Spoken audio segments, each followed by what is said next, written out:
Reflexive verbs in Italian describe an action that reflects back onto the subject, so they are verbs where the subject and object are the same person. In English, this is often expressed with self or selves, but in Italian, reflexivity is shown with reflexive pronouns. Such examples can be mi lavo, I wash myself, si veste, he or she gets dressed. In general, reflexive pronouns come before the verb, so it's crucial to know when to use them and what they look like. In my previous video, I showed object pronouns, but here the forms are borrowed, except si, with a different function. Mi is the reflexive pronoun for the subject io. Ti is the pronoun for tu, and so on. Ci, vi, si. Notice how si is used for lui, lei, and loro, so it's simply borrowed, and context and verb conjugation will show the difference. This is what reflexive pronouns look like in Italian, but it's important to understand how to identify reflexive verbs in their infinitive forms. As such, we'll find that they end in si, but it's not a suffix that you conjugate. Instead, it's replaced with the corresponding pronoun that will match the subject. In this case, we can see the non-reflexive verbs with their reflexive infinitives. Lavare means to wash. Vestire means to dress. Svegliare means to wake someone. On the other hand, lavarsi means to wash oneself. Vestirsi means to get dressed. Svegliarsi means to wake up. As you can see, we identify Italian reflexive infinitives by the ending si. In English, however, such verbs can have a presence of multiple words, but in either case, the person doing the action is the same person receiving it. Specifically, there is a big difference between dress and get dressed. To get dressed means to put on your clothes, as in getting dressed yourself, while to dress often implies formality or is used when helping something or someone else. This is the difference between regular verbs and reflexive ones. To conjugate Italian reflexive verbs in the present tense, we follow a step-by-step method. First, we remove the ending si. Second, we conjugate the verb correctly for each subject. In the end, we add the reflexive pronoun before the verb, like in the verb lavarsi, to wash oneself. Mi lavo. Ti lavi. Si lava. Ci laviamo. Vi lavate. Si lavano. Because Italian is more specific, it's not necessary to say the subjects, because reflexive pronouns already indicate that. This pattern of placing the pronoun before the verb is the same in all tenses. So, this is how we conjugate reflexive verbs, and in spoken Italian, it's very common to use them in daily routines and mental states, using frequent verbs. Svegliarsi. Alzarsi. Lavarsi.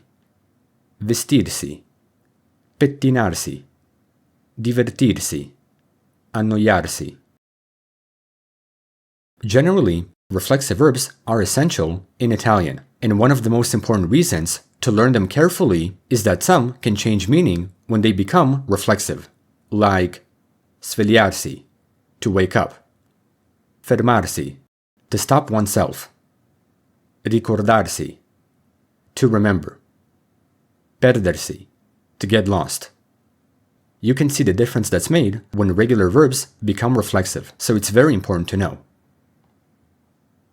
Moreover, a different rule in Italian relates to compound tenses, where reflexive verbs always use essere as the auxiliary, so past participles must agree with the subject. This concept is more advanced and requires a different video, but in this video, I'm simply mentioning this rule. Essere, to be, can be an auxiliary verb that works with reflexive verbs and verbs of movement, so when it's used with past participles, they must agree with the subject. Thus, they give more information about the subject in context, such as saying, Mi sono lavato.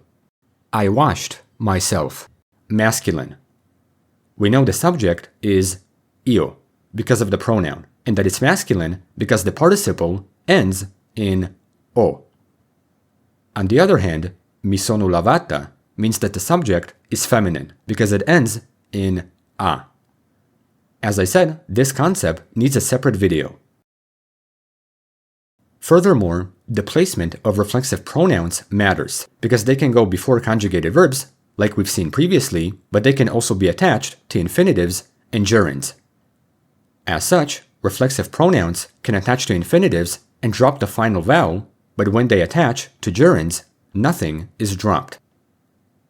An example of both concepts is voglio alzarmi presto.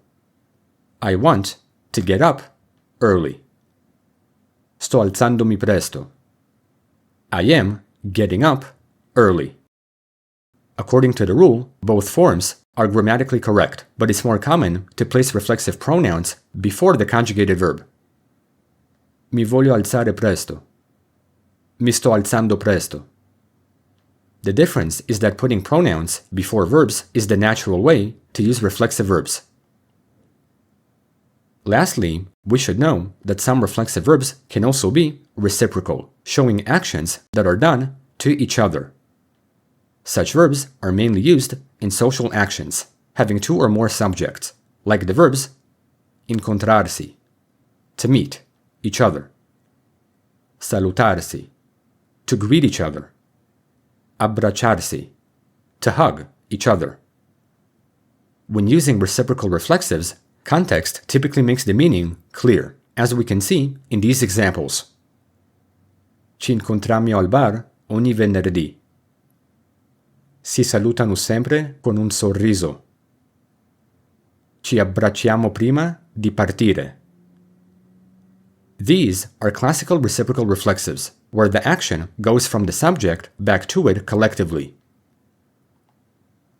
Ultimately, Italian can use reflexive verbs in places where English doesn't, so they're more common in the language. Expressions like mi ricordo, mi sento bene, si lamenta do not translate word for word because their function is different, so we have to watch out for such verbs. Overall, this is how reflexive verbs fully work in Italian. They express daily routines, indicate actions that are done to oneself, and create nuance with minimal structure. Once you master them, the concept will be simple and more idiomatic to use, and your Italian will sound better.